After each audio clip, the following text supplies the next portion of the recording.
This is Kardec Radio, bringing you the book The Medium's Harvest, written by spirit author Emmanuel and psychographed by Chico Javier.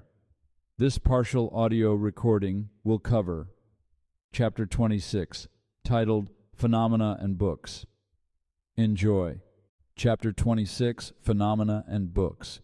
April 15, 1960. Question number 178. Mediumistic phenomena exist in the genesis of all religions.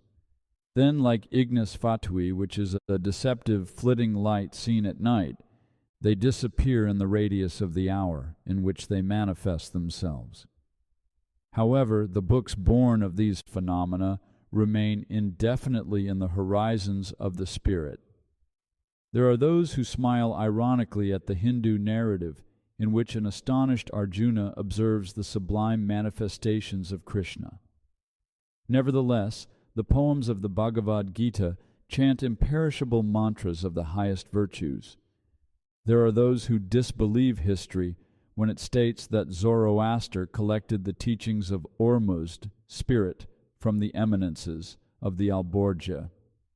Nonetheless, the pages of Zend-Avesta, which is the sacred book of the Parsis, records with mastery the struggle of good against evil. There are those who dispute the possibility of Moses revealing so many powers before the frightened Egyptians, but the code of the commandments received from Jehovah on top of the mountain is a secure foundation to the essential precepts of justice. There are those who see madness in Siddhartha's decision to leave the paternal palace to dedicate himself to the less fortunate under the inspiration of the upper sphere. However, the lessons kept by his disciples resulted in the venerable Buddhist path of righteous thinking. There are those who doubt the admirable facts that surrounded Christ's presence on earth by relating mediumistic events, whose legitimacy defies all the demands of contemporary metapsychology and parapsychology. Nonetheless, the Gospel remains the divine book of humanity. Even nowadays there are those who throw sarcasm at contemporary mediums. However, the essential books of Allan Kardec remain the solid foundation of the Spiritist doctrine, now bringing up to date the revelations of the Master of all Masters. As it can easily be seen, mediumistic phenomena represent the oyster bed of human experiments and interrogations.